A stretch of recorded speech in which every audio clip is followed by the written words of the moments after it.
Thank you sir, thank you so much sir. బోధ ప్రసాద్ గారిని ఇప్పుడు మాట్లాడవలసిందిగా రిక్వెస్ట్ చేస్తున్నాం. ముందు నాకు ఇస్తే కొంచెం తక్కువగా నేను మాట్లాడతాను. బిర్యానీ తిన్నాక అల్లపచ్చడి తిన్నట్టు ఉంటుంది, నేను ఎక్కువ మాట్లాడలేను.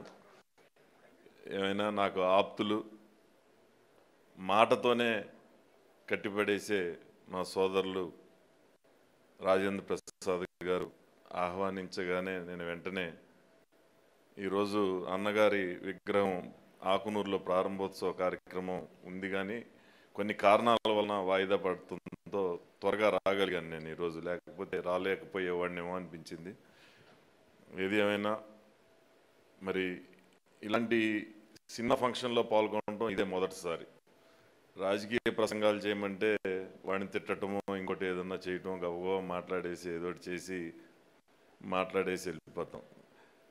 ఈరోజు మరి కొత్త సినిమా ప్రారంభం రూపేష్ గారికి నా హృదయపూర్వక శుభాకాంక్షలు. అలాగే పవన్ ప్రభు గారికి, అలాగే ఆకాంక్ష గారు. నేను చూశాను, చూస్తే ఇంతకుముందు ఏదో మూవీలో చూసినట్టు అనిపించింది. రాజేంద్ర ప్రసాద్ గారిని అడుగుతా ఉన్నాను, ఫస్ట్ పిక్చర్ అని అంటే కాదు, 4-5 సినిమాలు నాగార్జున గారితో కూడా నటించారని. సినిమా నాలెడ్జ్ కొంచెం తక్కువ. రామ్మోహన్ గారు అయితే మిడ్-నైట్ సెకండ్ షోకి వెళ్ళిపోతారు ఫ్యామిలీతో. నేను 9 గంటలకల్లా ప్యాకప్, మళ్ళీ మార్నింగ్ లేస్తారు, మళ్ళీ 4కి రైల్వే స్టేషన్ నుంచి నడవటం, లేకపోతే శాండ్ వాక్ ఇట్లా వెళ్ళిపోతూ ఉంటారు. ఇదేమైనా ఒక చక్కటి ఈ రోజున ప్రాసమణి గారిని నేను కూడా యూట్యూబ్లో చూశాను. ఏదో గోదావరి జిల్లాలో మా రాజకీయ నాయకులను పొగుడుతూ ఉంటే నేను ఒక వీడియో చూశాను.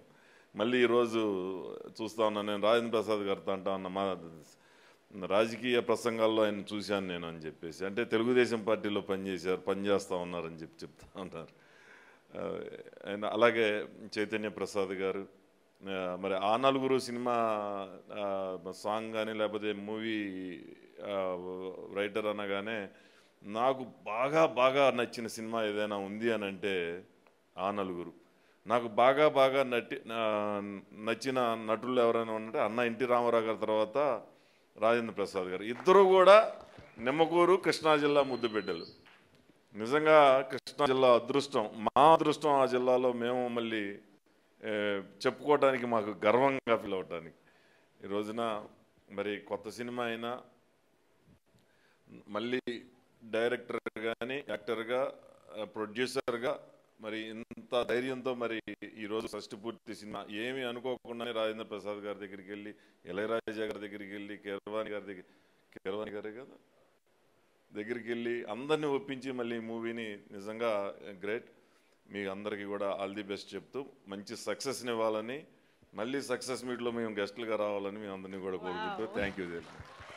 Super sir, thank you so much sir. మీరు ప్రజానాయకులుగా ఎన్నో వేదికలపైన ప్రజల్ని ఉత్తేజపరిచే స్పీచ్లు, లేకపోతే వాళ్ళకి భరోసానిచ్చే స్పీచ్లు ఎన్నో ఇచ్చుంటారు. కానీ ఇది సినిమా వేదిక కాబట్టి, అండ్ మా రాజేంద్ర ప్రసాద్ గారికి మీరు బాగా కావాల్సిన వాళ్ళు కూడా కాబట్టి, మీ ఇద్దరి నుంచి ఒక్క డైలాగ్ వినాలనుంది సార్. రాజేంద్ర ప్రసాద్ గారు, విత్ యువర్ పర్మిషన్. అది సంగతి. సింపుల్ రాజేంద్ర ప్రసాద్ గారి డైలాగ్స్. రామ్మోహన్ గారికి కొంచెం కళాపోషణ సూపర్. అయితే ఆయన సినిమాలో నటించాలని సినిమా కూడా మొదలెట్టారు. అయితే ఈ డైలాగ్ వినాల్సిందే. నాకు కోపం వస్తే సినిమా నటుడు కన్నా ఎక్కువ డైలాగ్ చెప్తా, కానీ మామూలుగా ఉంటే చెప్పలేను. లేటెస్ట్ న్యూస్ అప్డేట్స్ కోసం ఇప్పుడే డౌన్లోడ్ చేసుకోండి మీడియా ఎఫెక్ట్స్ యాప్.